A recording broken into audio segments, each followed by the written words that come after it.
record. So we are currently recording.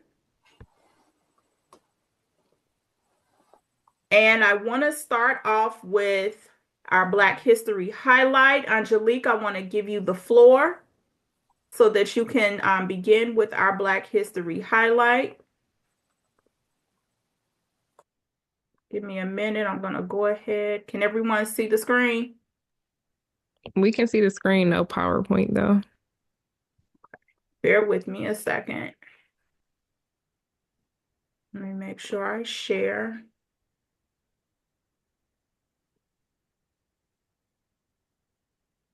Hold on, you all. I'm having a little difficulty here.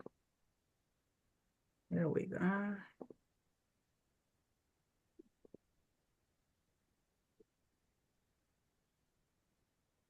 So let me just back up a little bit before we get into our actual Black History highlight. Just want to go over a few house rules.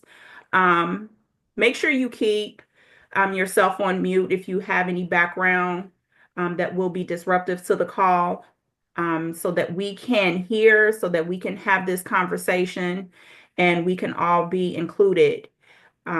Make sure you submit your questions into our chat box. Make sure you connect with one another. There are going to be people on the call. People are going to continue to fall in. So make sure you connect with everyone. Make sure you keep an eye on the chat box because there will be different questions, different comments, and everything that are dropped in. We'll also be dropping different resources within the chat box as well if you want to connect with us and continue to come to our events. Once again, I want to thank everyone for attending this evening. We really do appreciate it, very much so. Before we also get to our Black History highlight, Erin, if you want to introduce the actual executive leadership team. Sure. Well, welcome everyone again. I'll go over really quickly the executive leadership team for you. So we have our president, Kimberly Pace. Hi, everyone. Thank you for coming again. And then we have myself. I'm a senior VP of Operations and Administration. We have James LeBlanc, who is over our social media and podcasts. Angelique Monroe, who is the VP of Finance. Then we have Tamika Brown, who is our VP of Administration. Ashley Moore, who is our VP of Membership. Keisha Taylor, who is our VP of Collegiate Relations, and Grover Stewart, who is our Director at Large.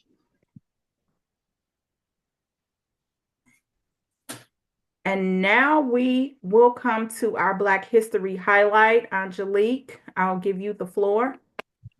Thank you. Black history is rich with resilience, leadership, and transformation. It's a history that reminds us all of how far we've come and how much work we still have to do. And with that being said, I'll go ahead and get into our early challenges in employment advocacy.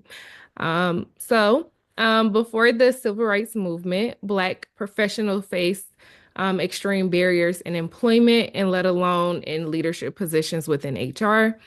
Organizations like the NAACP and the Urban League played a critical role in pushing for workplace equity, advocating for fair hiring practices, and the end of discrimination. With that, HR professionals became key players in implementing workplace desegregation policies after the Civil Rights Act of 1964. Many Black HR professionals had to act as change agents, ensuring companies comply with new laws while fighting against deeply rooted biases. And these struggles laid the foundation for diversity, equity, and inclusion work we see today. So for founding of, no, go back. You can just stay on the slide. Thank you. So founding of Black HR organizations. So, one of the most impactful milestones in Black HR history was the creation of NAAAHR, which is us, National Association of African Americans in Human Resources, which was founded in 1998. NAAAHR was founded to create a space for Black professionals to connect, support each other, and advance in their careers. Even today, Black professionals often find themselves underrepresented in leadership roles, making organizations like NAAAHR vital for mentorship, professional development, and advocacy. Going into our pioneering figures in Black history. So throughout history, we've had incredible Black leaders in HR who paved the way for the progress we see today. Dr. Ella L.J. Edmondson Bell is a trailblazer in understanding the lived experiences of Black professionals in corporate spaces. As a professor at Dartmouth's Tuck School of Business, her research has shed light on the unique barriers Black professionals, especially Black women, face in leadership. Dr. Bell co-authored Our Separate Ways, Black and White Women and the Struggle for Professional Identity. And that book challenges organizations to confront racial and gender biases in the workplace. And lastly, in 2020, the murder of George Floyd reignited discussions around systematic racism in corporate America. Many companies made public statements to DEI, but it's up to HR professionals to hold them accountable. And Black HR leaders have been at the forefront of this movement, pushing companies to take action behind performative statements. And one of the biggest challenges we face today is ensuring that DEI efforts don't lose momentum, and we must continue to advocate for real, measurable change. And with Black women in particular, we have played a vital role in leading these conversations while navigating their own challenges of like race and gender biases in corporate spaces. So thank you. Thank you so much for that, Angelique. We appreciate it.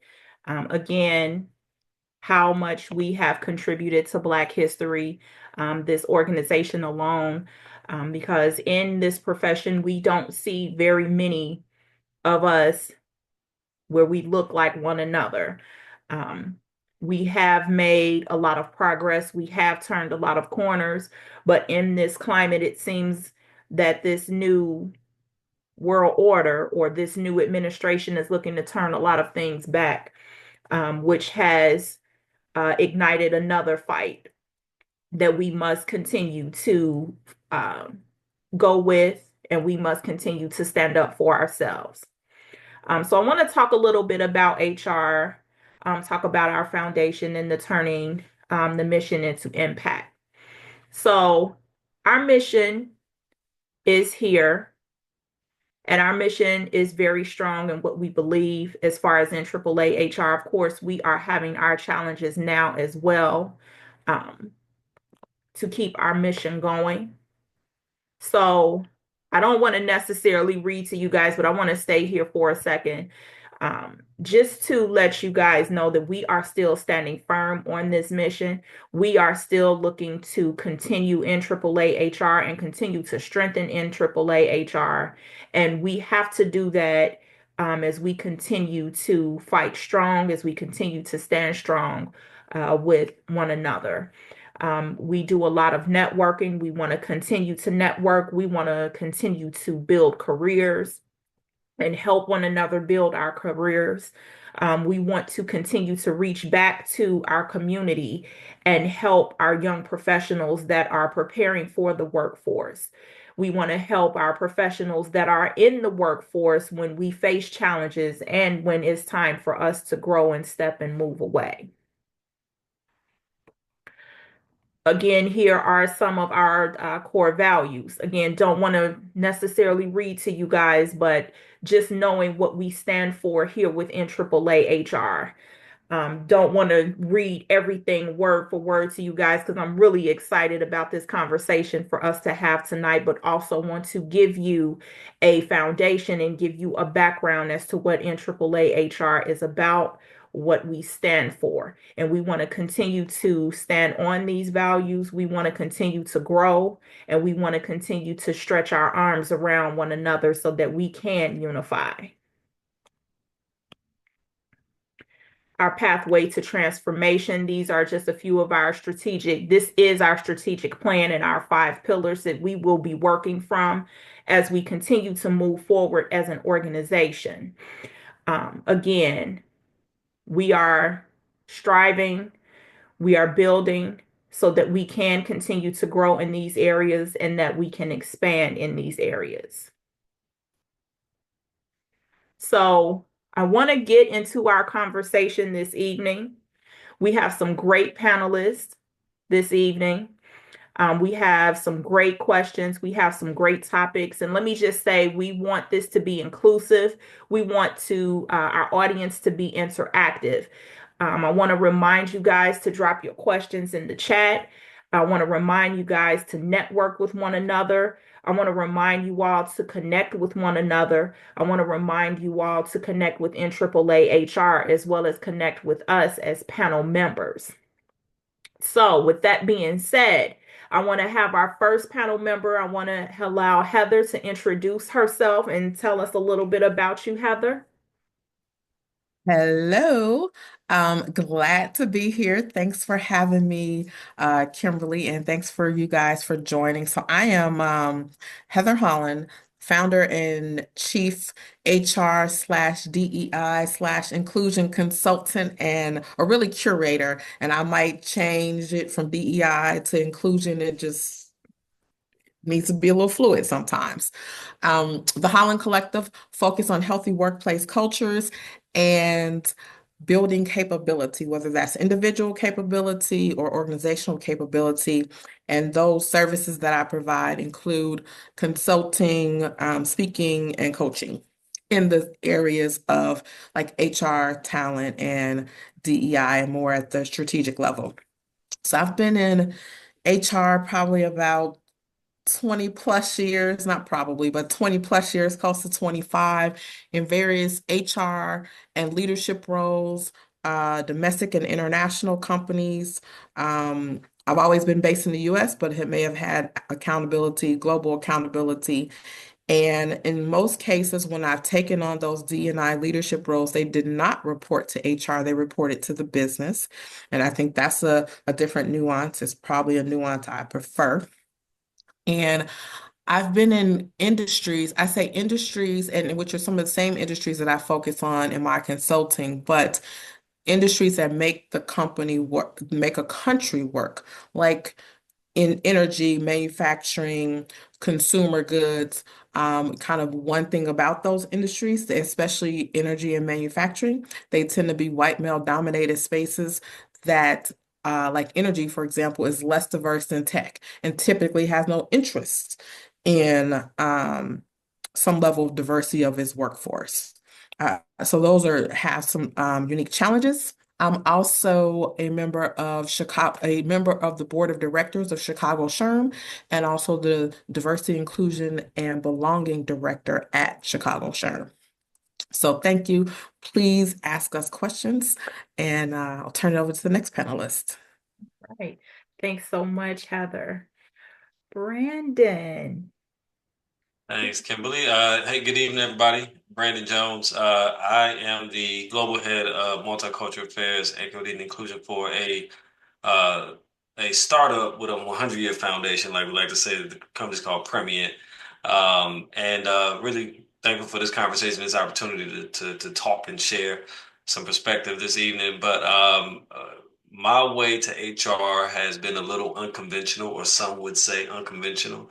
I have not historically been an HR professional, but when I look at my career, I think there's been elements of, I like to say, helping people transform the way of thinking to be enlightened. So I've worked most of my career. I've been with Premier for 2 years now, but I was at Comcast Cable for about 16 years. I was a technician, I was a supervisor, I was a manager, and then I was asked to do something wildly different outside of my comfort zone, and I went to customer experience. So that opportunity with customer experience went from leading large organizations of 70 plus to like individual contributor, really opened my eyes to the space of diversity, equity, and inclusion, and really helped me tap into that passion because not only was I helping folks understand employee sentiment and customer sentiment to drive more strategic decisions. It helped me to really kind of get in tune to helping people have a voice with their teams, and then spread me into supporting our employee resource group through the Black Employee Network, and then also our Hispanic Latino ERG with Unidos. And both of those opportunities really catapulted me to serving on DEI panels and councils for the Greater Chicago region and Comcast. And we were doing so well with our ERG work that it pulled me into a full-time DEI role for Comcast Central Division, supporting our ERG, supporting a lot of community impact work, and did that for about a year. And then I was fortunate to land a much more expanded role with this global head of multicultural affairs. And we just recently changed it. We didn't change it because of this current administration, but we changed this back in September, October, because we felt like multicultural affairs rolls off the tongue a little bit better. When we tell people we do DEI, they were a little confused. So we felt like, hey, if we say multicultural affairs, that might land a little bit better. But I guess under this political climate, it also kind of was a little proactive and hopefully maybe mitigating a little bit of noise that could be coming our way. But really thankful here and feel like we're doing the good work, and just looking forward to sharing more a little bit later. Nice. Thanks so much, Brandon. Thank you for joining us. Donald, introduce yourself for us, please. Hello, hello. Happy Wednesday. Happy Black History Month. I am happy to be here with you all. Just a kind of quick background. I kind of share that kind of unconventional path that Brandon just mentioned as well. I've been in DEI, I guess you could say, for probably about 13 years. Most of my career has been in engineering, specifically higher ed.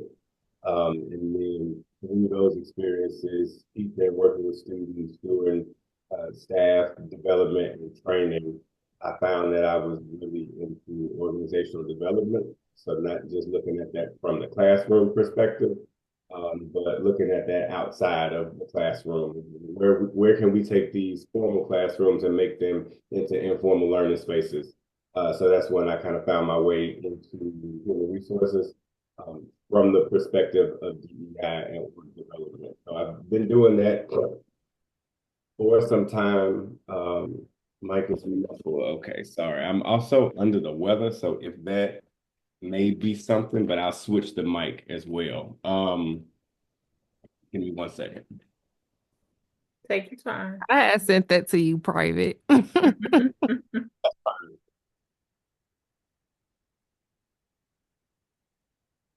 It's a community conversation, so it's okay. Hopefully this is better. Yes, no, maybe so. Okay, Bit perfect. better. Real quick recap. Been in DEI for about 13 years, starting in education, found my way into expanding that for org development, and found my way into HR. So now I've been able to put all of these things together to focus on people, culture, and environment. And now I am co-founder and DEI practitioner with Critical Collective. I'm a Chicago native, so Critical Collective is a Chicago-based organization, but we are essentially a social engagement organization. And as you can see from my background, we focus on operationalizing community.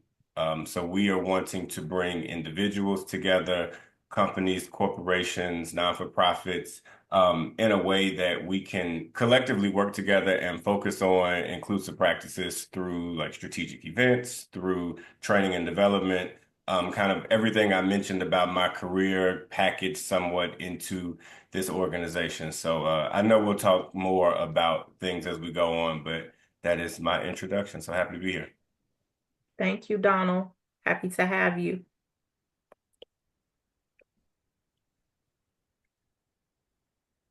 And finally, James, will you please introduce yourself? Hello, everyone. You can hear me okay, right? Yes. So my name is James LeBlanc IV. I'm currently a manager in learning strategy. I've spent 13 years in the corporate learning space for two Fortune 500 companies, supporting the training and development of engineers, manufacturers, storekeepers, and aviation maintenance technicians. And a lot of that work required technical support. I've also had the opportunity with my previous employer to work directly for the DEI organization, supporting initiatives generated in 2020 to build our awareness and understanding around racial bias and to strengthen the Black experience in HR. During my time in DEI, I was exposed to a plethora of information and knowledge with the various projects I was assigned. There were so many lessons learned in that experience, and I really came to the understanding that this work is really, really critical and important. So today I look forward to speaking to those experiences, and then also, of course, hearing and learning from my fellow panelists today. On a personal note, I am probably the only panelist that's not from the Chicago area. I grew up in Hayward, California, the Bay Area, about 10 minutes south of Oakland. And then I joined the Navy after high school, and I got my orders, and they told me that I was going to Washington. So I was like, "Oh, I'm going to Chocolate City," and they were like, "No, Washington State." So I was really disappointed, but it worked out because I did meet my wife in Washington State. Then we came here after about 17 years in Seattle. We moved to Chicago area because my wife is actually from the South Side. So we welcomed our fourth child, and we wanted to be around family and community. So we came here about 3 years ago. I'm still adjusting to the weather. But with that said, I'm also, as you guys saw earlier in the presentation, I'm also a part of the board of directors for the National Association of African Americans in HR Chicago chapter. And so again, I look forward to our conversation today. Thank you. Thank you. Thank you so much, James. You see how the weather just flipped on us, right? This time last week we was under some ice. Now here we are. We in the 40s and 50s. That's how we do here in Chicago. So I want to get into our discussion. We named this event a community conversation because we want to address this as a community issue or community something within the community that we need to discuss. We don't want to just narrow this to having that title of DEI. While I am not against that title, and we as a board are not against it, we want to also understand that DEI stretches more than just race and gender. It stretches to the community because there are different communities that DEI touch. So we want to be able to touch on everything that is inclusive with DEI. So again, I want to make sure that you drop your questions in the chat. We will be manning the chat as we go along. We will be asking questions and we will have this discussion for the evening. So let's jump right into our community conversation. So I want to start with asking the question. And this is really an opening question here. Can you provide a brief history of the creation of DEI, diversity, equity, and inclusion, and its initial goals? So, Heather, I will start with you. Okay. And I took a high-level summary approach without getting into the details. I think the conversation or the sort of action around DEI started as a basic human rights issue before human rights was even popular in the word, and then moved and sort of progressed. I can look at it as a continuum or an evolution. So it moved from human rights, moved to social justice, moved to being a lot in the legal activist advocacy realm, move to compliance and enforcement. And I think where we are now is, on one hand, back to human rights, but advancing human rights, but it's culture. It's culture and just a way of life. And I don't think we're going back from that. I think in order to progress what DEI means in our respective communities and in our culture or in our world, it's sort of the push is required to kind of advance it to the next level. Donald, you want to jump in there?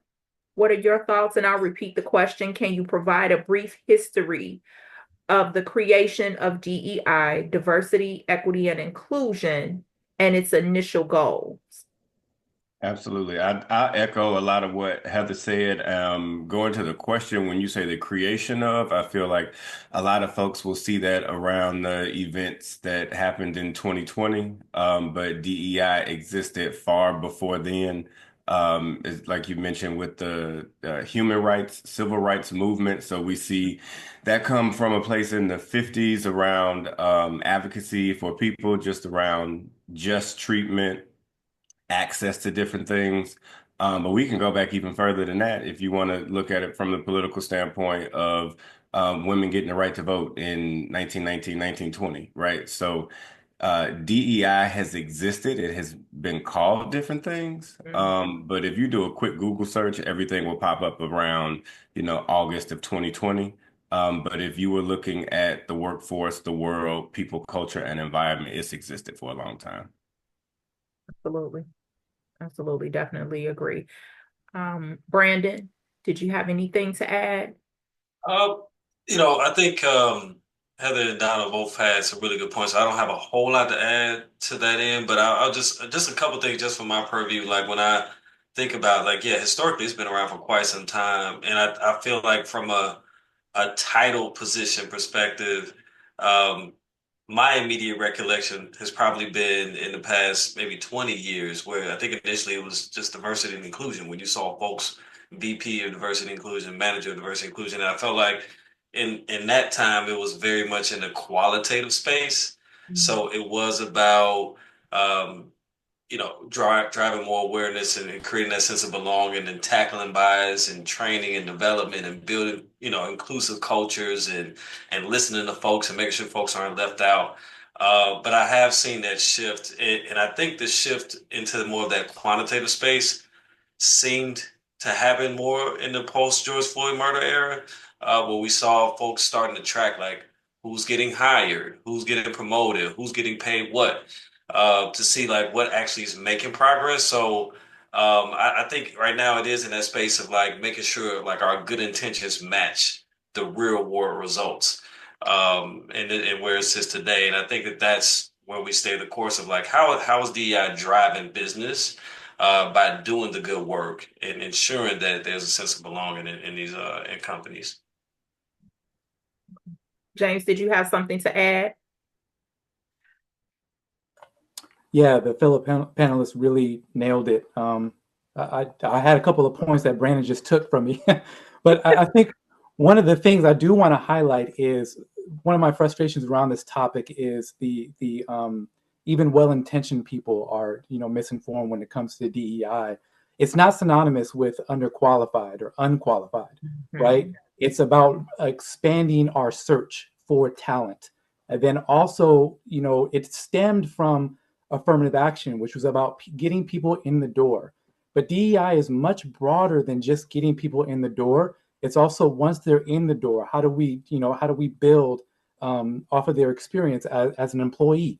Are they, getting promoted? Are they getting projects? Are they getting leadership assignments? Are they getting listened to? Are they being understood? Those types of things. And, Heather really nailed it when she mentioned the word culture. It's building that culture that allows people to want to stay with the company. That's what DEI is about.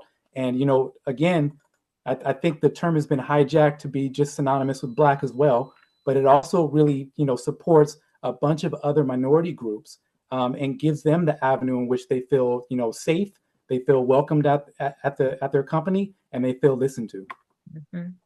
James, I'm glad you said that phrase affirmative action. Because for some reason I think that's one of the phrases that we don't hear a lot. We continue to hear DEI, but we don't hear affirmative action as much. So I'm glad that that was said in this question, because affirmative action definitely does fall into DEI and what DEI is composed of. And just recently, affirmative action was actually overturned by our conservative, what's the word I'm looking for? Help me out, guys. Overturned by our administration. Pretty much our the courts. Supreme Court. Supreme Court, yes, thank you. So it just got recently overturned in regards to admissions for college admissions. But I want to note, I just saw it actually earlier today, I think on LinkedIn, someone like specified, hey, just so you guys know, so all you companies know, DEI is not a legal practice. So we don't have to run and hide and be afraid to use the term. Companies shouldn't be running and hiding and being afraid to support DEI programs and hold on to those initiatives. Absolutely. Absolutely. Any questions in the chat? None as of yet, no. Okay. Okay. Now some organizations continue to struggle with fully embracing DEI. How can you effectively communicate its value to business leaders who may view it as just a trend? So, Brandon, I'll give you the floor. That's a great question. For me, I like to break down it into really like three different segments, right? Like, what's the business case? What's the emotional case? What's the moral case behind like the why behind this work, right? So, because I think things could get kind of misconstrued of like the buzzwordy DEI kind of catchy things. And for me, like from a business standpoint, sometimes I feel like I'm preaching to the choir, but I feel like we all kind of know that DEI and diverse teams bring different ideas, that they solve problems faster. I feel like ultimately that helps drive businesses to make more money. So from a business case perspective, when you think about a tech company that builds products, like you want to have that cognitive diversity, that diversity of thought, where really it helps to have different perspectives that touch different types of customers. I think that's one space in the business case. And when you think about the moral case, to me, it's simply about just doing the right thing. And I think folks just want to align to a company that just does the right thing and focuses on the basic ideas of fairness. So, we've all seen like workplaces that aren't inclusive typically make you feel left out, you feel discriminated against, and overall it's just wrong, right? So when we think about that moral case, I think folks want to align to like folks that have those core principles. And really, lastly, for me, it is about the emotional case, and I think that's where most especially like folks have this heightened awareness around people wanting to work where they feel like they belong. And James kind of touched on this, well, he did touch on this. Um, from a retention perspective, like when you have diverse and inclusive workplaces, people are happier, right? They're more engaged, they're less likely to quit. So when you think about a team where everyone feels comfortable to share ideas and like that psychological safety aspect, that really makes people a little bit more sticky and helps to retain folks. So I think if you break it down in those three different slices, that's where you really can drive the why behind this work. Heather, did you want to add? Sure. I actually struggle with this question a lot because just the word, how do you effectively communicate its value? How do you convince? Not really interested in that and kind of over that. But so that's why I struggle with the question in general, because it's a question that comes up. And if just like any other business imperative, whether it's the marketing strategy, the procurement strategy, there's no convincing there. Maybe there's convincing about the budget or different aspects. So why do we have to start the conversation with how do we prove its value? But to sort of go there and kind of answer the question. I kind of approach it from align that DEI strategy and initiatives and goals with a specific business strategy and goals. And from there, we can have a conversation, but I'm not kind of convincing you the value or the value of DEI or its importance. Here's what we need to do. Here's how you have and where you play a role. And I guess that's my way of, I just don't like the word convincing. That's the way of hearing, kind of showing here's your part. And that is just, it's a non-negotiable.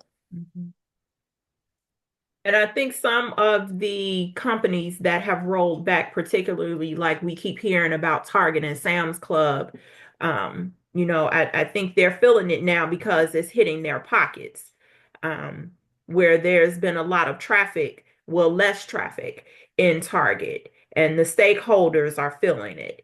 And Sam's Club membership has declined, and Costco's has increased. So I think when it starts to, for lack of better terms, the phrase, if it don't make dollars, it don't make sense. So now if your funds are beginning to lack, now we have a bit of a wake-up call.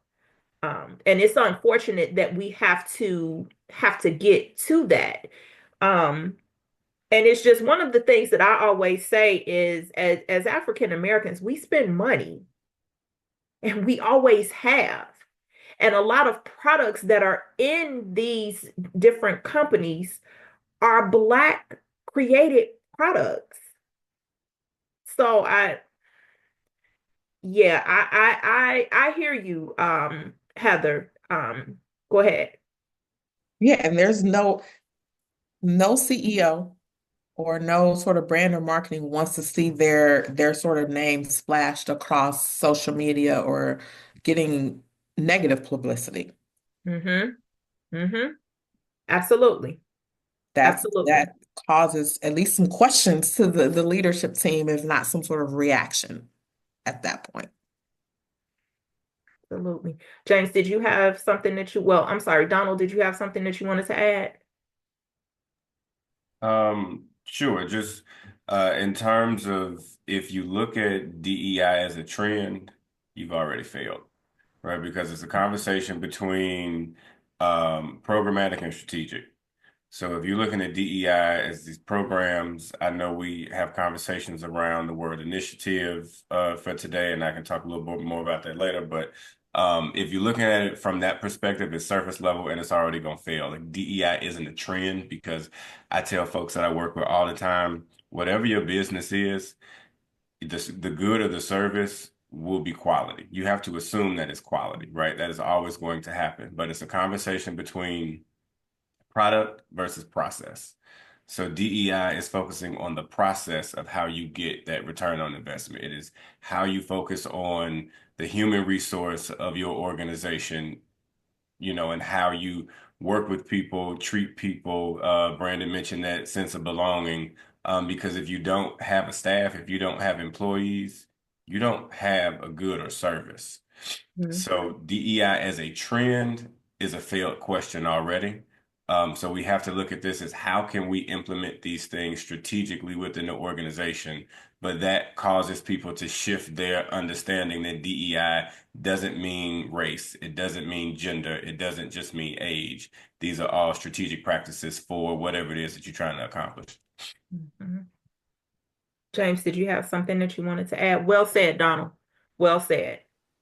Yeah, I was cheering when Donald said that. It's 2025. If leaders don't understand what DEI is, that's problematic. I think one of our failures as a society is for us to be in 2025 and not know what DEI is, and then also have a large number of companies kind of back from it. I was really surprised. One of the companies that really stood out to me was McDonald's. I remember growing up on those commercials with Black faces all the time. Yeah. And for them to roll that back, that was really surprising to me. In the business world, we have what's called a war on talent. It's not like it was generations ago where a person would, faithfully work for a company 20, 25, 30, 35 years, 40 years. People are moving, and the shift is, it's common now, right? So companies are, kind of burdened with finding ways to attract and retain. And DEI is one of the ways in which we do that. It fosters our innovation, it builds morale, it leads to higher productivity, higher sales, market share, increased revenue. All of those things are the benefits of DEI. And for leaders to not understand that and think of that as a trend, just as Donald said, that's a problem. That's a problem. Mm-hmm. Okay. So just to shift gears a little bit, in this next question, I want to allow either one of you all to jump in as you see fit. Um, how can we ensure that DEI initiatives do not become merely performative, especially in light of the current economic downturns and political pressures?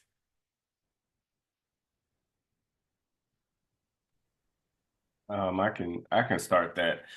Similar to what I just started to mention, and the question is fine. So this is not me pushing back on y'all, but if we can shift our language, then maybe some of that can change. Because if we're looking at it as a DEI initiative, that either feels like something that's short term or temporary, or something that is very amateur in what it's supposed to do. So if we look at DEI and like alignment or DEI strategy, I think that could help move away from the performative nature, because people just say like, oh, I need to do this because it looks good. And don't get me wrong, I'm grateful to have a job, but so many of our jobs came out of late 2020, early 2021, because it was, this violence against the Black community. It was just, stop Asian hate. It was all of these things that were like, um, around representation, and then that got absorbed into DEI, and they became performative because they didn't have a plan. So yes, some DEI programs, initiatives failed. Like you said, some well-intended things will fall through.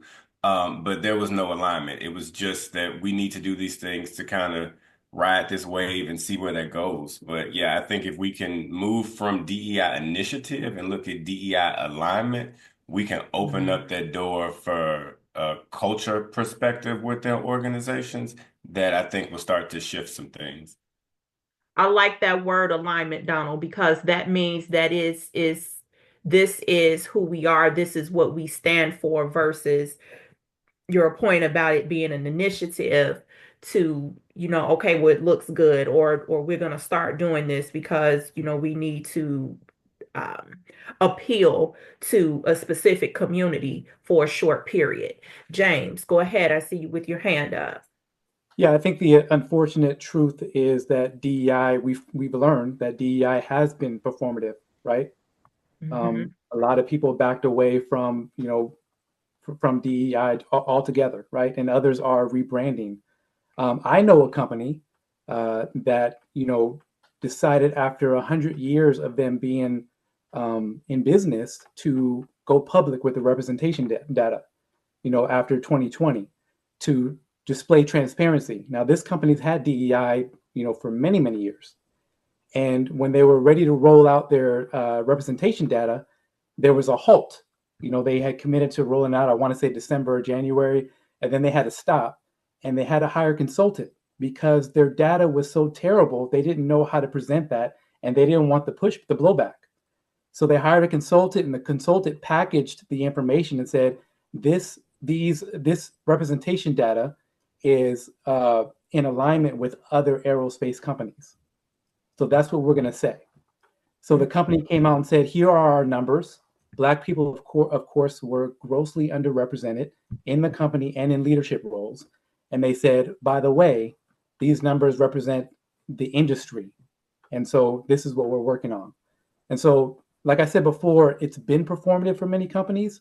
It's going to take strong leaders to just step up and really champion this effort. I think one of the things that we've also known for many years is it's not in alignment with leaders' bonuses or the performance reviews. So there's no accountability.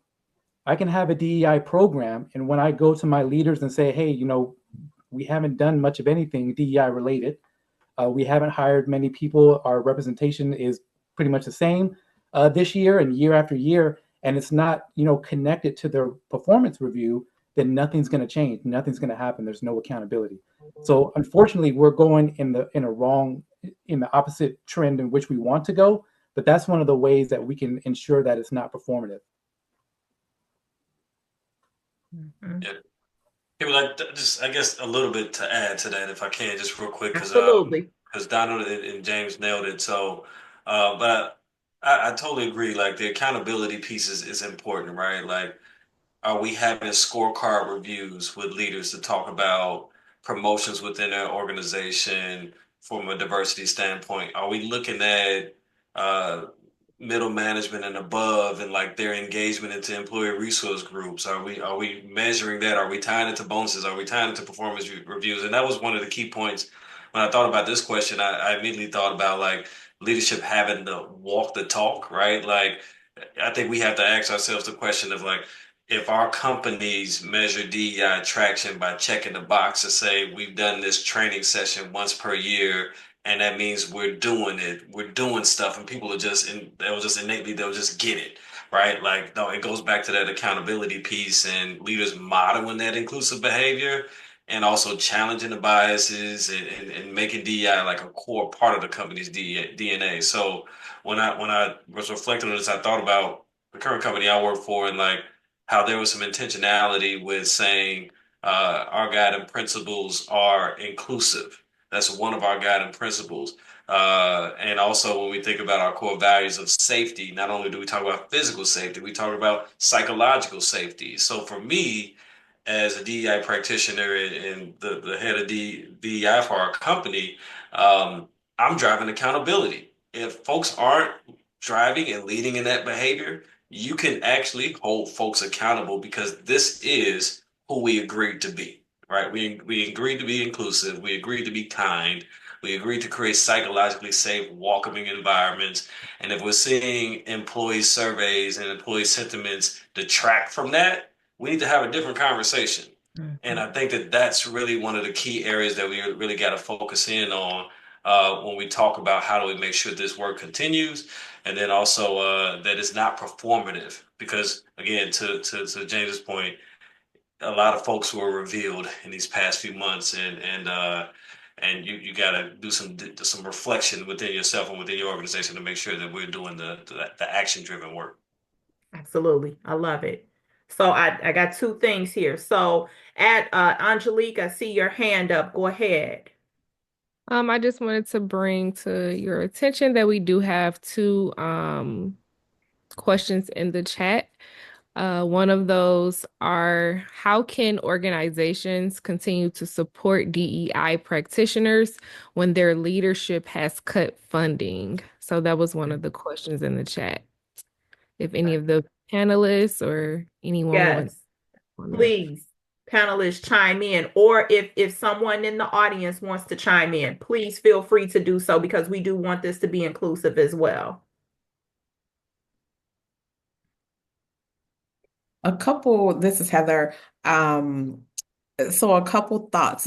In a way, sort of tag teaming from the last question and bridging to this one, what I was going to add to that last question, which I think is relevant to how organizations can support at the grassroots, at the grassroots level or at the employee level, what can you do in your organization from where you are? So if you're in an organization where you have ERGs, leverage those ERGs. There's power in numbers, and those organizations that may be sort of getting rid of D&I, it's going to be a lot harder to get rid of your ERGs than just the D&I. So those are going to, if they go away, will take a lot longer. Are there community or more importantly, industry resources that you can utilize to help get support? So in most industries probably have some type of D&I council. So for example, when I was in energy, there was the American Petroleum Institute. And one thing I discovered that a lot of companies like to hide behind their industry associations. So leverage those and or get involved in those. And that may be a way to find support and leverage and even information about best practices.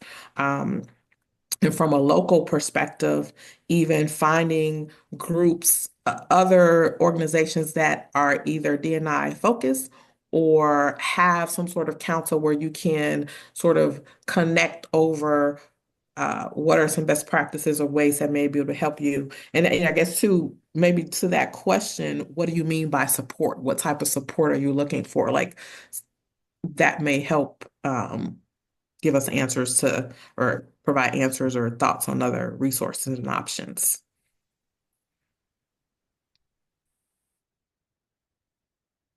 Any other thoughts on that question? That was good, Heather. Ashley and Angelique, you said we had another question in the chat. Yes, from Ashley, do you feel that as a DEI practitioner, there is a lot of hand holding involved, and does it get frustrating? Donald and Heather, you both smiled like, I could just jump in real quick if that's okay. I'll say the short answer is yes, because it is a lot of hand holding with this work, uh, and a lot of times there's the a lot of times has small but mighty teams, right? So it is pressed upon you to be the champion and the advocate and help people to see the why with the what. I think sometimes I have to take myself back and just not assume that people get it. So it is pressed upon me for folks to make that light bulb go off, and hope that you can start to create an army of champions that start to echo this work. So the short answer is yes, it is frustrating, but I don't want to assume the rest of the panel will agree, but I feel like it's the nature of the beast uh, with this work. Like it comes with the territory, but it's all about your endurance and your stamina to kind of navigate through it a little bit.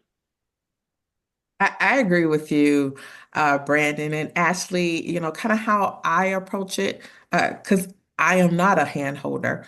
And I kind of compare it to whether you're a parent or what's your kind of consultant or business partner approach. I'm not a hand holder in any of those. But I think it's finding that balance of kind of understanding when you might need to hold a hand a little bit to get to a certain point and when do you need to sort of push there, because it's either way it's going to be frustrating. There is some level of hand holding involved whenever you're leading a change or leading something where a bulk of the organization is uncomfortable.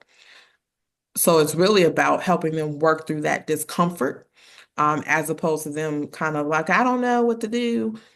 That's not a valid response because you can figure it out in other places. So, and I think part of that too is incorporating, as you're kind of being that practitioner and leading, don't forget about yourself. Where do you factor in? So being kind of emotionally aware of when you're tapped out and who, when you need a break, are there other people in the organization? Or going back almost to the previous question, are there other sort of partners in that industry or other organizations that you can bring in to help when it gets too much or there's just too much hand holding involved?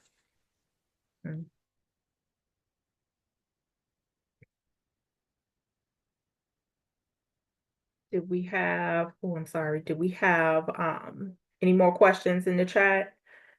No. Okay. Do Any, have one comment from Dr. Aries. She stated, double click on that point mentioned, align DEI to bottom line, KPI parentheses performance, and board representation. absolutely. Absolutely.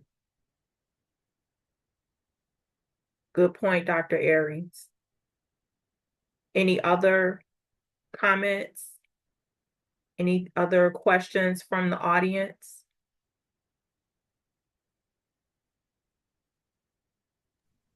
I just quickly add, yes, it is frustrating, and I laugh at that because I think Brandon, you mentioned we're small and mighty teams. I've almost always exclusively been a team of one or a team of two. And these organizations are more than one person, right? So it's frustrating in that. And sometimes I feel like at a soapbox moment, I just see the world differently. Like perspective taking is a skill that everybody doesn't possess. And if you do have it, it's a muscle that you have to work out. But the frustration, I would say let it fuel you because as a DEI practitioner, I approach it from a consulting perspective. And like I said, I've been in the classroom for years, so I can't handhold you to get that A. I can give you the tools to get you there. And now it's at some point where you reach, halfway and say, okay, I can take this a step further. So like the frustration, it exists because we are almost always coming from the deficit of, people not understanding. But I kind of share the same sentiment as Heather. I only let ignorance go for so long. Like we don't know what we don't know, right? So everybody is ignorant to something. But the moment that I bring that to light, you can't go and hide in the corner and say, "Oh, I didn't know how to do that." So I let the frustration kind of fuel into empathy or try to fuel into, folks understanding. And it takes a lot. I don't think I identify as a patient person, but in this work, you kind of have to be. So you kind of toe the line there, but yeah, the frustration is kind of the gas in my tank a little bit.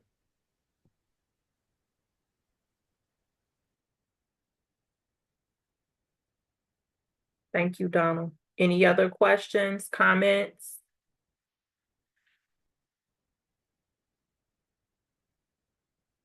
I did have a comment. I'm glad I got in there in time.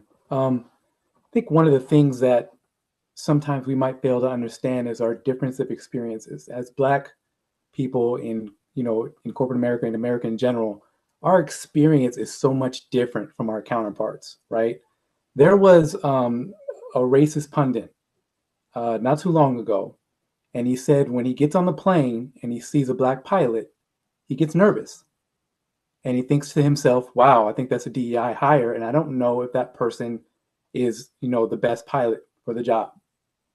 Now that just speaks to the difference of our experience because as Black folks, we know if a company's gonna put a Black person in charge of a plane or in charge of a hospital or a lawyer or whatever, we know not only did that person likely meet the qualification, but they probably had to do a little bit more to be trusted.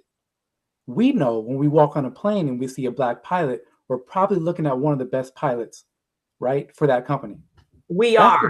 That's the difference of experiences that we have. And another thing that I'm starting to understand is, a lot of the bias that we have and the pushback, it's a lot of it is not necessarily sinister, right, or done with malice. I think Howard Ross wrote a really, really good book called Everyday Bias. I recommend you guys read it. But it just talks about how easy it is for us to have biases and then make decisions based on those biases. And the cause and effect of those can, discriminate or alienate or keep people from, getting the promotion or getting recognition. Again, it's done without malice. And so if we start to learn some of those behaviors and understand them, we can navigate through the world a little bit better. But also having the understanding that not everyone has our experience, and then also not everyone is comfortable with this subject matter. DEI has become synonymous with Black lately, or whatever else they think it is. But we know it's just about inclusion. It's just about casting a broader net for talent. It's about making sure people feel comfortable and safe at work. And so that's just the point I wanted to make. And that's a great point. And I in every profession, when I look at history, I'm not just going to say Black history. When I look at history, because again, as I said earlier, we built this country, Black people. I don't care what area it is. Not only can we do it, we are exceptional at it. And it continues to be a fight. And if we want to call this the new world. So yes, these are definitely great points. I'm all for, this is a sensitive subject, but yes, the patience is short and thin because this has been a fight since the beginning of time. This has been a fight for generations. This has been a fight for decades. This has been a fight for centuries. And we still fighting. And we still talking about the same thing in what we call to be a new world. So Heather, Donald, I get it. Like the patience, it runs thin really quickly, really quickly. Um, do we have any other comments or questions in the chat? Yes. So Dr. Aries stated the load is heavy. What are collective strategies for healing, wellness, and support in these times? How are you taking time to refuel? Good question.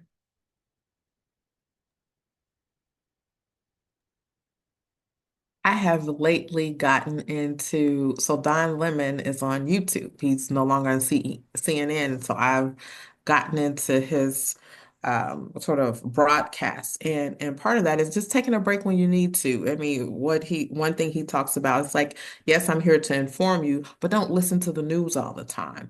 Don't stay on social media. And what are those things that refuel you? Is it family? Is it, working out?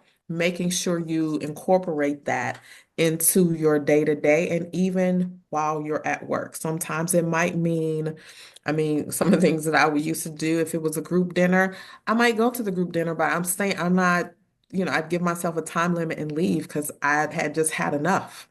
If you're working all day, then you have to go out and engage too. And I'm done. And I feel like the environment's a little bit more open for you to communicate that. And I probably wasn't very good at communicating it. I was just like, see ya. But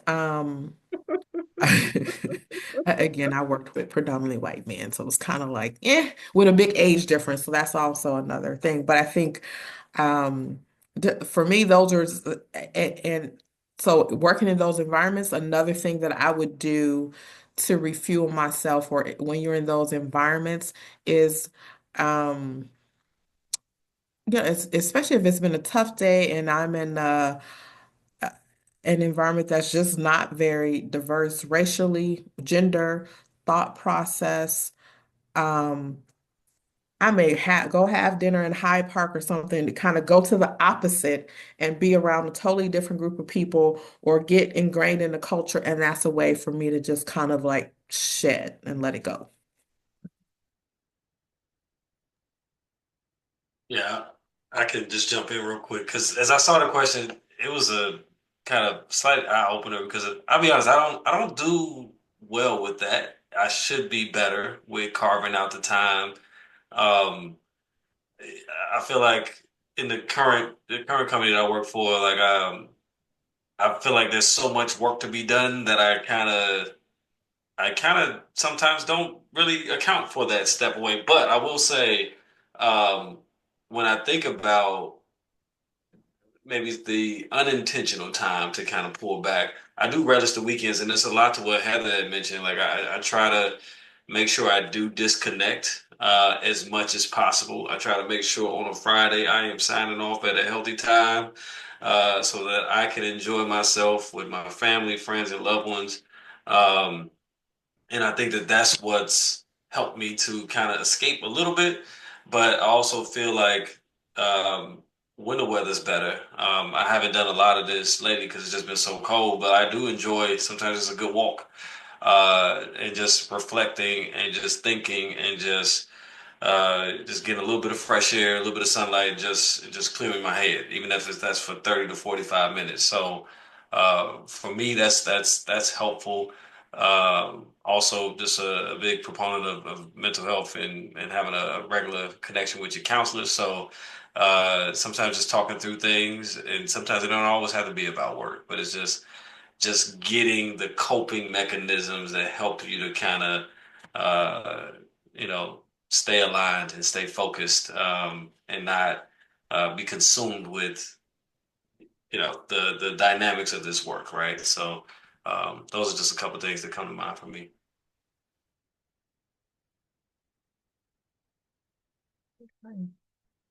Thank you. And then we do have a few comments I'll go over really quickly and then we can go to the next questions. So from Kimberly, we have DEI practices should already be baked into the culture of a business. It really is boiled down to humanity. Talent should have been obtained or recruited across all types of educational institutions, not just a handful of alma maters to find the right talent. It's sad that we are here at this juncture defending humanity that should include all. She also stated, be brave enough to say, I need to pause, take the breaks to save your sanity, and don't feel guilty about that intentional mental pause. And lastly, from Donald, I have a newfound appreciation for silence, so I will sit in silence and detach for a while to recharge. I like that. Okay.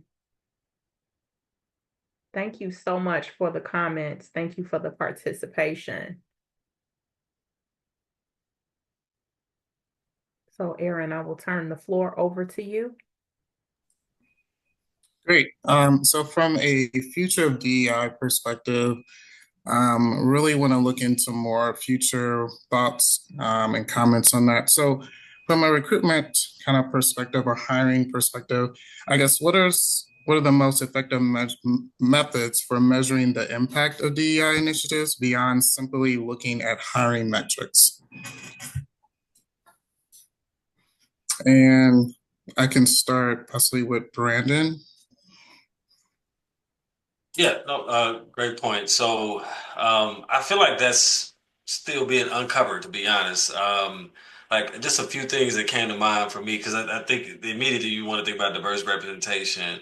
Um, One of the things that I feel like the future we're going to really dive into is like the intersectionality piece. So like, how do we shift towards understanding people as like as their whole selves, not just labels. I feel like that's an opportunity to kind of get down to like the dimensions of diversity. Yes, we see racial, ethnic diversity, we see sexual orientation, we see gender, but like how do we go to that outer second and third layer to think about how to help folks from a socioeconomic standpoint? How do we think differently to get people to work? There's opportunities that I've been a big advocate of like transportation equity. A lot of people want good jobs, but life decisions in their former years probably have handcuffed them to be limited to have this limitation, right? So like can we work with and partner with cities and associations to get people free bus rides or free Uber vouchers or things of that nature to help folks get access to good jobs? So I think just, of course, getting smarter with data is important, but it has to go beyond those numbers, right? And I love that question on wellness because that's the takeaway for me to do better. But I also feel like looking beyond just the numbers of representation, but also thinking about how are we truly caring for that belonging from a mental health standpoint? I am big on psychological safety because for me, I've had moments in my career where I was in the pit of pits and I did not feel psychologically safe and I felt like a shell of myself and I was having this imposter syndrome I feel like how do we kind of tap into that a little bit and not just push people to EAP, but like also create environments where folks can have that safety to kind of talk about that in the workplace, and us as leaders help support people to get out of that pit. Like a lot of times when we think folks are struggling from a wellness perspective, especially in the psychologically safe perspective, we start to think that people aren't just fit for the role, but it might just be they're not fit for that environment. And us as leaders have to have that kind of that introspective to ask, are we creating a healthy enough environment for people to thrive? So I feel like trying to find ways to action psychological safety is also a big piece. We use that word, it's a little buzzwordy, but we don't teach people how to be better in that environment. And I feel like that's an opportunity. Great. Thank you, Brandon. James? Yeah, so the question was beyond metrics, how do we show how DEI is being effective beyond hiring metrics, right? Yep. What are the most effective ways to measure the impact of DEI initiatives beyond just hiring metrics? Yeah, so we have other metrics which are getting rolled back, but we have other metrics beyond hiring that show where people are placed from a leadership standpoint. You can find out how many Black leaders do you have, how many Black managers do you have, how many Black executives do you have. You can pull that data from your company if you so choose. And then, of course, one of the additional things that we can do if we don't have enough leaders or enough executives, we create programs that build that pipeline. We create development programs that put people in position to take on special assignments, to take on, to work for different groups that give them the proper development to get into that position. So if we are adamant about DEI, those are some of the things that we can do. Additionally, if we want to see how we're performing as a company, there's always opportunities for focus groups, right? You can utilize BRGs as proxies, get various BRGs in a room and say, how do you feel working here at this company? What are some of the issues that you deal with? What are some of the concerns that you have? How can we be better as a company? And then you can take that data and take innovative thought, consider some of the recommendations that they bring forward, and then go from there. I know one of the things that I was able to do with my previous company is, working towards building up the Black experience in HR. Is we asked a bunch of Black employees, like, hey, how do you feel about working for this company? And of all the focus groups and conversations that we had, they came back with a really clear and consistent feedback, which was overworked, under promoted, over mentored, and under sponsored, right? And so when we brought that to our VP, we brought them ideas that the company can do to address those concerns. And mind you, under promoted was a big deal because a lot of Black people felt that I'm doing everything I'm supposed to do. Like, why am I not getting paid for what I'm doing? And so I was a little extreme because one of the things that I put forward to my VP was, hey, if these Black employees meet the criteria for promotion, then let's promote them. That's one of the innovative things that we can do when it comes to trying to solve these problems. And that didn't happen. But those are some of the things that we can do is bring those ideas and that thought to our leaders and ask them and push them to, to make change. Great, thank you. Anyone else want to chime in on that? Yeah, can I, excuse me, add to that as well? I think in terms of metrics, if we don't see the numbers, then, it doesn't matter. I say that facetiously for these organizations, but I think we need to do an overhaul of assessment on what we're looking at. I say that from like employee experience, climate engagement surveys. We talk about like, oh, it's gaps in data and all of this stuff. The information that we get is only as good as the questions that we ask. So I hate when I see questions on these employee experience surveys to say, do you have a friend at work? I understand the value of psychological safety and having a sense of belonging, but me having a friend and a colleague does nothing for really my experience, right? We can ask that in a much more weighted way to really see what's going on. I think if we focus on those questions there, even with progression and performance, specifically looking at leadership, we spend all of these years in school where we have to pass these classes to go on to the next level. And then you get these jobs and it says, oh, well, you have the skills to be here.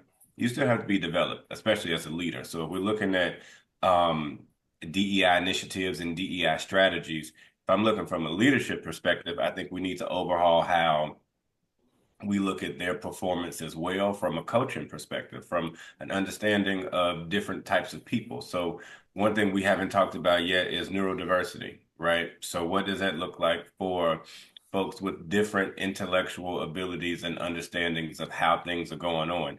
As a leader, that completely changes how I would supervise and manage my team for these different things. So I can now pinpoint that back to leadership development, excuse me, leadership coaching, and to say I can tangibly, identify that I've been able to add this new practice in, and now we have some innovative conversations in ways that we can solve problems and different things. So it doesn't necessarily just have to be the representation piece, or hiring. I think we need to still look at the internal piece, because fluff questions and surveys do nothing. We just use them as benchmarks and say, oh, well, we met this last year and we're good. But I think we can ask these questions differently and also do the same for the individual, not so much the performance evaluation of our general employee base, but going back to the leadership as well. Because for whatever reason, leaders tend to be exempt of development, generally speaking. And I think we can focus on that. Great. I love that last comment you made there. Me too. Very interesting. From an AI perspective, with the increasing use of AI in hiring and HR processes, what are some key concerns and opportunities regarding bias and inclusion? I can start with Heather. I love AI. I've kind of got into AI maybe mid 2024, and love it and use it a lot. So I think it's used a lot on both ends, whether within HR, whether it's for recruiting. I took this class where it was kind of AI for HR professionals, and someone talked about how she used it to help develop the strategy or fine tune the strategy. So I think there's lots of opportunities to learn how to use AI for what you needed to and use it as a tool to fine tune your ideas. So don't just sort of say create a strategy for me and take it out of there. I think it's all about the prompts and the information you feed in, the context you give to help bring your idea to life and pull in some of those additional resources. It's a tool that's built by humans, so there's some level of human bias there, but that bias still exists even if you don't use it. I think it's a bigger uh, issue where if because of fear, because of uncertainty, because of whatever, if we're not using AI, that widens that self-exclusion actually widens the inclusion gap. So I think we should be using it even with there being bias. I think there's more opportunities than bias. Okay, great. Thank you. I can add on that. One of the cool things is, I was able to go with Angelique to a conference last year in Detroit, the NAAAHR Michigan conference, and senior VP of talent at Corewell Health, which, if my notes are serving me correctly, is the largest employer in the state of Michigan, Jan Harrington Davis. She talked about how we're using AI from a hiring standpoint, and they're already building it to where it doesn't have racial bias, right?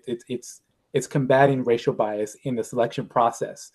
And one of my concerns when it comes to AI is it's going to start slowly, especially in HR and in other fields, it's going to start slowly taking away or taking on our processes and our procedures.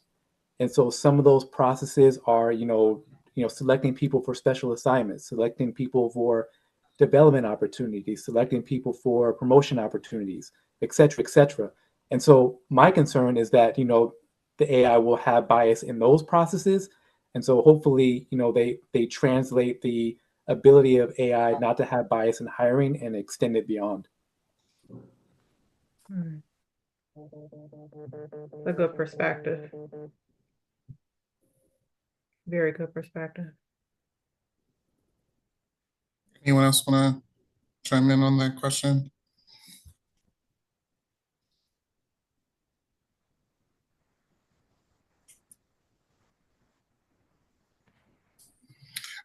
So last question, I guess, around DEI. Just wanted to kind of get your perspective on the future of DEI, in the next 5 to 10 years?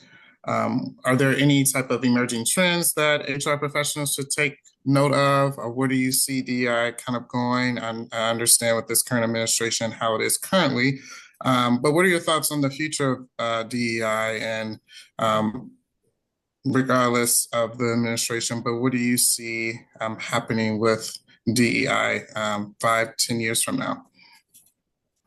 I can start with Donald.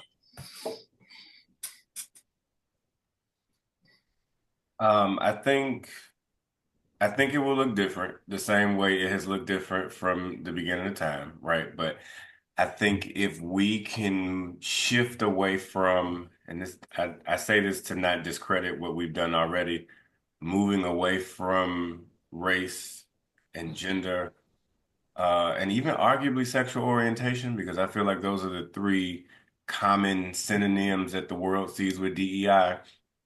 And move into some other things, like I mentioned, neurodiversity. That's something that I think will shift and shape the next 5 to 10 years of inclusive cultures. I think language in general is something that we can look at. Another one would probably be age.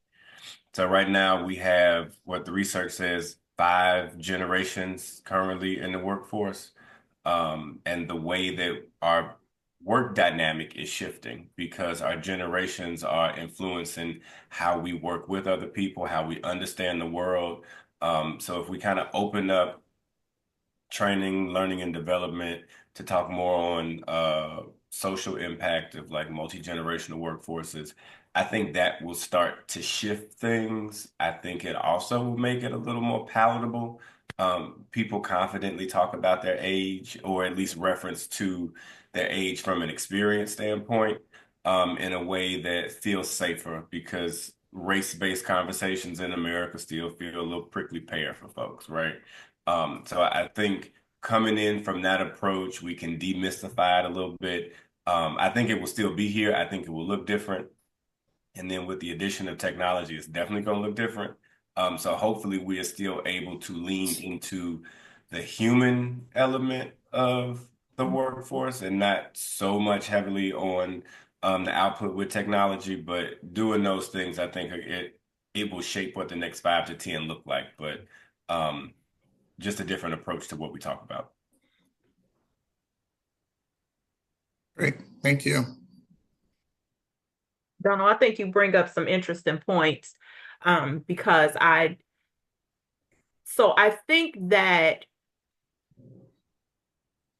there have been different generations in the workforce as time goes on, but I think the values maybe were similar at one point in time versus what's valued now with different generations is not the same. So Jane said something earlier about how people tend to move a lot. People don't stay in positions or even organizations for the most part, for that matter, for 25, 20, 30 years. I'm not saying it's unheard of, but it's not like it was once upon a time. So with that being said, different generations value growth. And if they don't see their growth in a few years, then okay, it's time for me to move. Versus that didn't happen in previous generations. So I do think that communication and being able to relate to one another across generations is going to be crucial. And I think that is how DEI is going to look different, in understanding that DEI is not just about race or color or sexual orientation. That it's a mixture of different things. And even in our educational system, about where you hear this term diverse learners, because people learn different now. So that's going to impact the workforce as well. And that is also a form of DEI, which is why I go back to what I said earlier about this being a community conversation, because DEI does also boil down to different communities.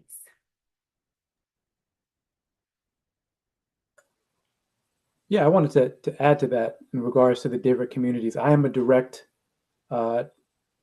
beneficiary of DEI, right? So in 2010, when I got out of the Navy, the economy was really, really bad. And the same people that told me not to join the Navy were the ones telling me not to get out. There's nothing out here for you. The unemployment rate for veterans between the ages of 20 and 24 was 27% at the time. It was nearly 30%. So I spent, and I was married with two kids, two little ones in diapers, and I spent 2.5 years looking for work, strenuously looking for work. So that's a long time on unemployment. And I remember the Obama administration created that Hire a Hero initiative, where they offered tax incentives to companies to hire veterans. One company that eventually hired me started their own initiative to have 10% of their workforce to be veterans. Because who here on this call or anybody in this country thinks that veterans, should suffer and not, be able to be gainfully employed? It wasn't about being underqualified or underqualified. It was the inability of veterans to be able to display their skills in resumes in the civilian world. We're on ships, we're out overseas, we're in war zones. We didn't know how to put that and capture that in our resume and say how we led our teams and stuff like that to be hired. So we weren't getting hired. And so, the government stepped up, companies stepped up, and I eventually got, a job. And mind you, not only am I a military veteran, but I have a bachelor's and master's degree, unemployed, looking for work. And so, to Kim's point, it's extended beyond just Black. Again, this country, we've made DEI synonymous with Black, but it's benefited a whole bunch of different groups. I just watched a video with I don't know if you guys are familiar with John Hope Bryant.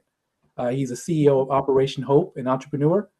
He talked about the two demographics that benefited the most from DEI: white women, and surprisingly, number two slot, which this is going to surprise you, white men. Because Kim, I did the same thing. Because white men are also a part of the disability groups. They're a part of LGBTQ. They're part of the veterans groups. So white women and white men have benefited the most from DEI, and they're going to be hurt the most when companies push back on these initiatives. So, yeah. All good points. I think that just to add a couple, the way we work, the way the world works is continuing to change, and that will have a direct impact on what DE&I, or what we call it, whatever we call it, will be going forward. And Brandon touched on the point earlier, I think it was Brandon, about intersectionality. The world of work and how the work changes, whether it's hybrid, whether it's remote, whether we go to a 4-day work week. I think all of those conversations are coming and going to be etched up. And how do you engage your workforce? Doesn't matter about their race, gender, age. How are you engaging your workforce to accomplish that? I think that will be thrust into the conversation, and you'll have to look at how you engage different sects of your workforce. I just maybe just got a couple more to add, but and I kind of mentioned this a little bit, but I wanted to kind of expand on it a bit. But I feel like the future DEI will have an expanded focus on belonging and equity. But if I want to kind of double click into equity a bit, I mentioned like how are we supporting folks internally and externally. But even when I think about from an attraction standpoint, pulling people in that typically wouldn't have had access to jobs, right? Like, are we thinking about expanding our talent radius, right? A lot of times we just kind of want to assume that people will come to us if they need work, but we don't think about those marginalized groups that we hear it a lot. Sometimes folks don't go within a 5-mile radius of their homes. So like if we do more hyper local efforts and focus on that equity and bring opportunities and educate on opportunities there, and then also provide ways to help people. I think that that's an evolution to the work when you think about equity from that lens. I also feel like, and again, sorry, I don't mean to sound like a broken record, but I also feel like there's an opportunity to expand on psychological safety. I feel like there is more opportunity to coach people on creating that sense of belonging, but also creating that safety where people can contribute in work environments. I think there's not a lot of coaching on the how. We just say make it safe, make it feel good, make it feel welcoming. But I do feel like there's an opportunity to double click into that space as well. And lastly, this isn't necessarily fully in the DEI realm, but there has been an emerging trend and interest around skill-based hiring, where you don't necessarily have to have the degree, but if you've had those cumulative skills over time, that should still equate to the work, right? And as I think about skill-based hiring, I reflect on myself when I think about like I may not have had all of these series of events and I've had some certifications, but I have not historically been developed as a DEI practitioner over 10 to 15 years. But naturally, I've been afforded space and I've educated myself. And I've also pursued my own certifications and paid for my own certification to give me the skills. And I've been afforded the ability to practice that in the workplace that was able to prove out the skill set for me to be afforded the opportunity to do it full time. So I think that there's a lot of folks out there, but we also have to kind of dismantle the antiquated way of thinking of like, I need this person with this degree, and more so focus on I need this skill set. Find me this person. So I think that is also one key area. Absolutely. Agreed, Brandon. I think that transferability, whether it's from the military to civilian life, or you're shifting careers because now your career is kind of defunct, is how do you transfer those skills? And it both the sort of the corporation taking a more active approach, or maybe it's also expanding some level of the HR profession, because there has to be that connection between like those workforce development, community places. And so like when I think back to my time in energy, like we know about our local utility, but what's it like to work on the pipeline? Most of the time, those type of jobs that pay well, we don't know about them. So how do you intentionally and be intentional and strategic to go out and educate and make people aware of these careers and how you fit and where you may have an opportunity? But also, these are the pros and cons. You may end up working in Sandwich, Illinois. I had never heard of Sandwich, Illinois, and grew up in Chicago. I'm like, where the heck is Sandwich?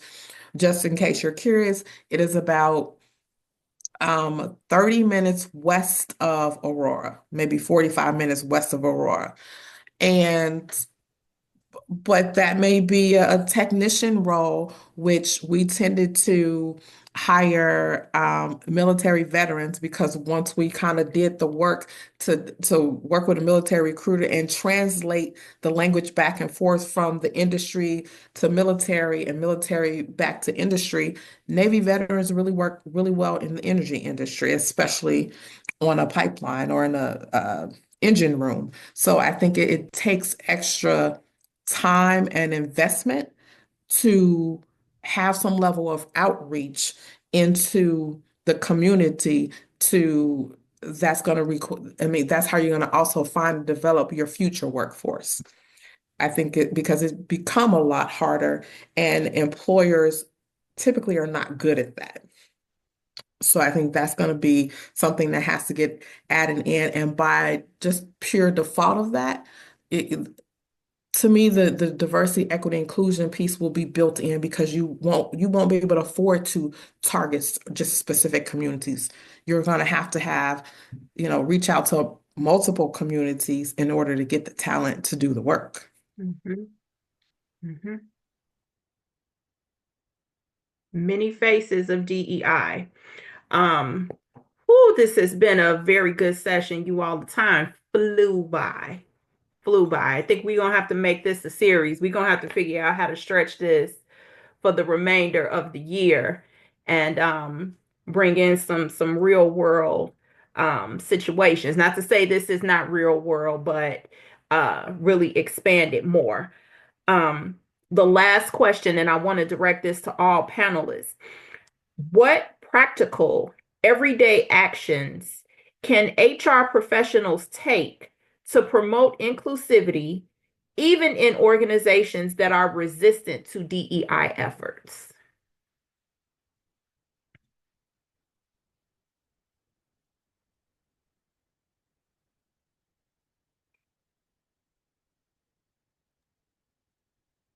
So, James, I'll start with you.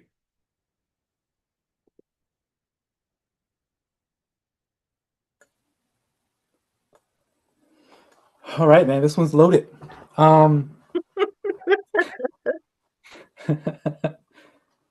So I would say stay active and supportive, right?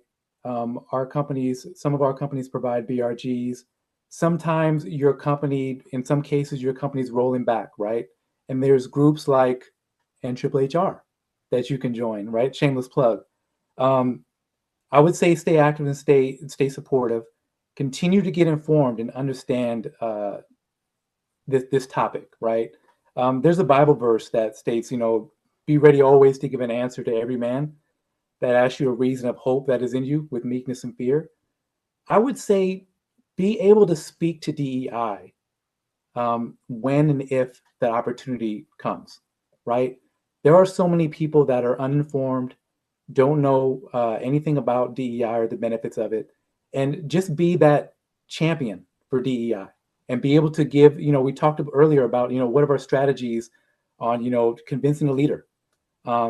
There's so much more information. That's why I'm excited that there might be a series, because there's so many more lessons that we can learn here when we talk about race and bias. A lot of this is cause and effect, meaning it's discrimination without malice. That can happen. Understanding what microaggressions are, cognitive dissonance, talent hoarding, or talent hoarding's evil twin, managerial blocking, unconscious bias. Understanding what those things are, those behaviors, and being able to speak to them is just one of the ways in which we can promote inclusion, right? Mm-hmm. Yeah, that's it. I like it. I'll just jump in real quick. Great, excellent points there, James. For me, what strikes me with this question is like, you know, fundamentally, a lot of this work should be in your daily workflow naturally, in my opinion. I feel like we all might have some element of DEI practitioner in us, even if that's not our title position, right? So for me, I'm thinking about like finding ways to make the core efforts of DEI built into your workflow. So when I think about this, I think about if I'm in talent acquisitions, like it's where you source talent. You source talent from everywhere, right? You may go to LinkedIn, you may go to diverse job boards, you may just specifically have a certain destination where you want to find these talents. You can also ensure that there's diverse slates that help still drive and promote diverse representation and inclusivity. You can also advocate for diverse panels. I think nothing prohibits you today, even if you didn't have a DEI organization in your workplace.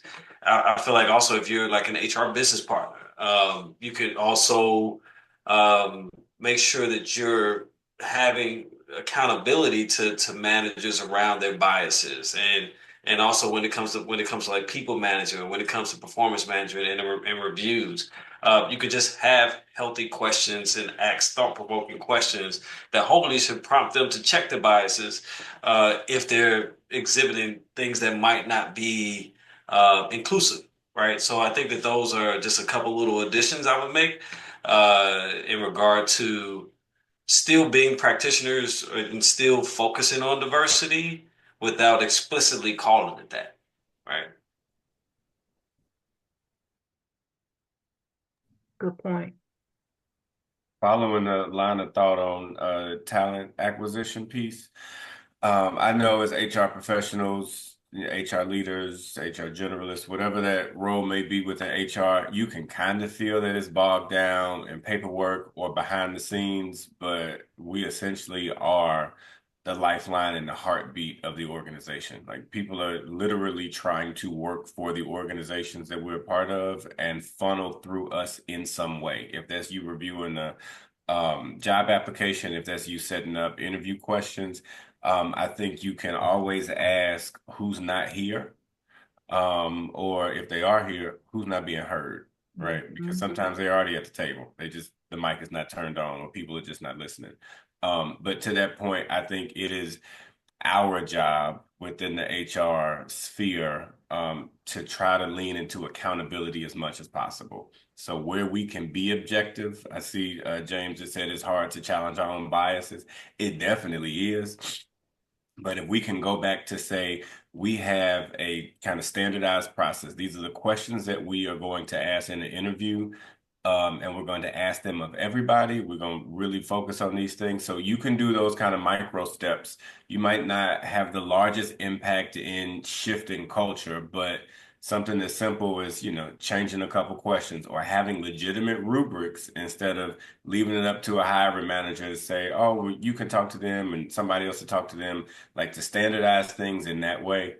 I think is important, but just always be willing to ask a question. Ask it of yourself to challenge your bias, but ask it of somebody else to say, how could this look different if the person switched, right? So I may experience the world one way, and I know this to be true for me, but to my earlier point on perspective taking, if you remove yourself and say, would Kimberly be able to see the world this way? Would Brandon be able to do this way? You might not have the answer, but the fact that you're even asking that to shift will show you that you are not the only line of thought that exists. And I think if you can do that, then the ripple effect will get to everybody else in the organization.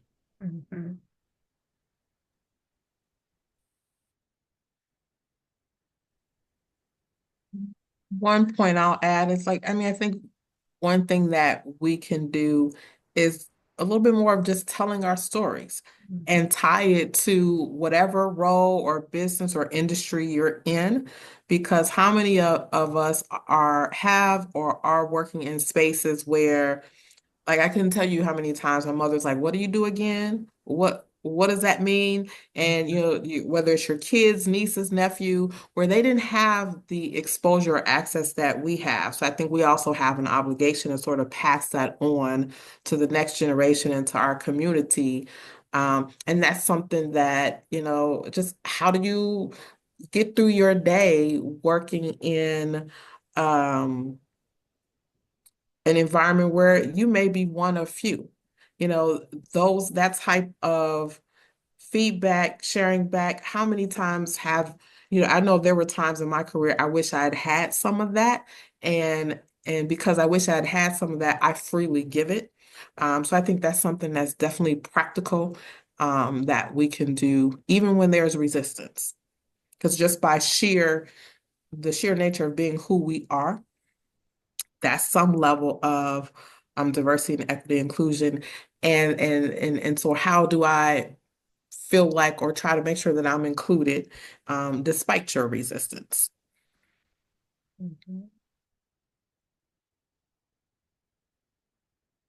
Absolutely. All very good points. Very, very, very good points. Are there any questions or comments from our audience?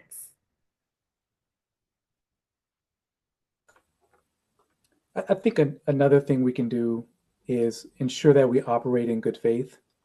And when we talk about bias, I don't want to provide the misconception that racism doesn't exist. It does. People are racist. People treat you, with ill intent. What we're learning with bias is that a lot of our interactions with, say our leaders or our teammates is not really about racism, but it's just really about the bias and the way their brain works and then the way it translates to you, right? I want to pick on Mark Cuban because I remember when he told this story, it really pissed me off. But he had this vulnerable moment during these race conversations, and he said, when I see a black man walk across the street with a hoodie, I cross the street. And then he said, when I see a white man with a shaved head, tattoos, I walk across the street. And you notice something there. For the black man, all it took was an article of clothing, right? For the white man, he had to have tattoos. He had to look like he was affiliated with a gang. He had to have this, the bald head, like he was affiliated with, Nazis or skinheads. And so that's all it took was that article of clothing. And again, when I first heard that, it really frustrated me because I'm from the Bay. I don't know any men that cross the street when he sees another man walking across the street. But he was just having that vulnerable moment and just talking about his bias. He was expressing how, that's just, the way his brain works. And so now that I picked on him, I'm going to pick on myself. We had a job that we were hiring for, and we had a panel. And the job required experience in a certain application. So a lot of internal people to the company had a better chance because this application wasn't, used by a lot of other companies. And a black man walks in and he interviews for it. And while he's talking, of course, he's delivering, he's presenting, he's doing a great job in the interview. While he's talking, I'm thinking in my head, man, he can not only help me, but he can help so-and-so on the team. I'm just thinking in my head, like, man, this is the guy. And mind you, the role required experience. So at the end of the interview, he walks out and I turn to my panel and I'm like, ladies and gentlemen, we got him, right? This is the guy we're supposed to hire. And my fellow panelists, they said, we gave him several opportunities to talk about his experience with the specific application, and he didn't at all. And his resume does not reflect experience in the application. He's not our candidate. And I totally missed that because of my own bias. And so, again, when we talk about, just relationships, I had brought it up earlier, think positive intent, because a lot of times it's not really sinister racism. And when we talk about being inclusive, we can really rub people the wrong way when we're quickly offended, quickly upset, and kind of lash out at some behaviors that aren't really being done with ill intent. So I want to keep that in mind when we talk about inclusion from our perspective. Very good point. Thank you, James. Are there other comments from our audience? Any questions from our audience?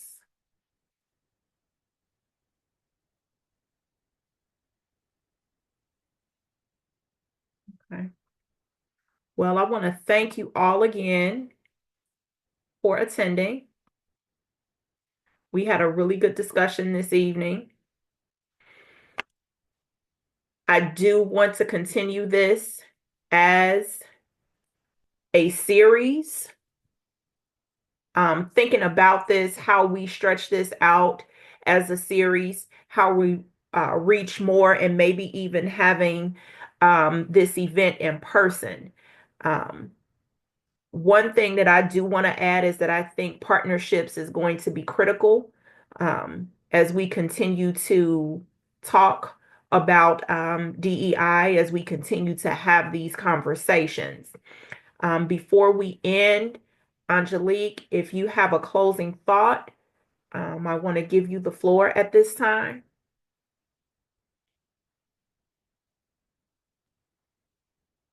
Do Aaron have a part after this? I think about membership before I go. After this slide. I'm saying I think it's a slide after this.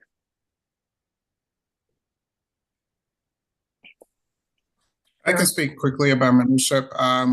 If anyone is interested in becoming a member, I'll drop the email address for you to email us, and you can get more information from our VP of Membership, Ashley Moore. She'll definitely be in contact with you or myself regarding membership and upcoming events. Okay. All right. So, thank you everyone for being a part of this conversation that we had tonight. Thank you to our panelists, Heather, Donald, Brandon, and James. Thank you all. Thank you for all of the participants as well. I am going to end us with a quick note. So Black HR professionals have redefined workplace culture. We have drove equitable hiring. We shaped inclusive policies and championed change. Our influence goes beyond policies. It's about people, fairness, and belonging. So as we honor the past, we must also look ahead. The work isn't finished and the responsibility is ours. Thank you for being a part of this conversation. Let us use our voices, expertise, and leadership to create opportunities, challenge biases, and shape the future of work together. So thank you all once again for joining. Thank you again. Well said. Well said, Angelique. I do want to, again, thank you all so much. Thank you for your participation. Even if you were here to just listen, thank you so much. I want to give a special thank you to Dr. Aries for participating, for attending, for always supporting us here at NAAAHR. I want to send a special thanks to Denise Kelly Banks for for participating and supporting us this evening. I want to thank each and every one of our panel members, Brandon, Donald, Heather, James. I thank you so much for your support. This is really excellent. Angelique and Aaron, I want to thank you all so much as well for coming together to put this event together. We will continue to stretch this out as a series.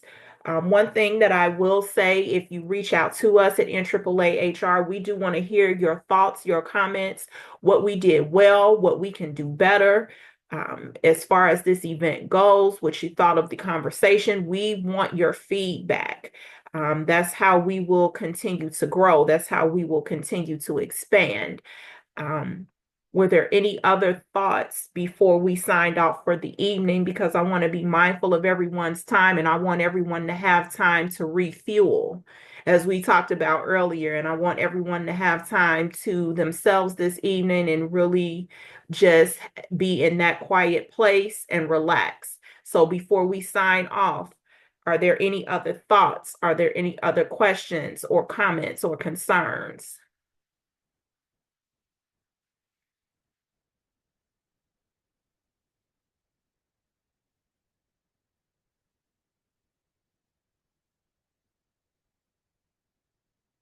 The thoughts. Right. Thank you all so much. Wait a minute, I see a message here.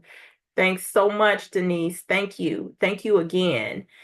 So be safe, be well, be in touch, and we will talk soon. Have a good evening, everyone. Bye, everyone. Thank you. Good Bye-bye. night.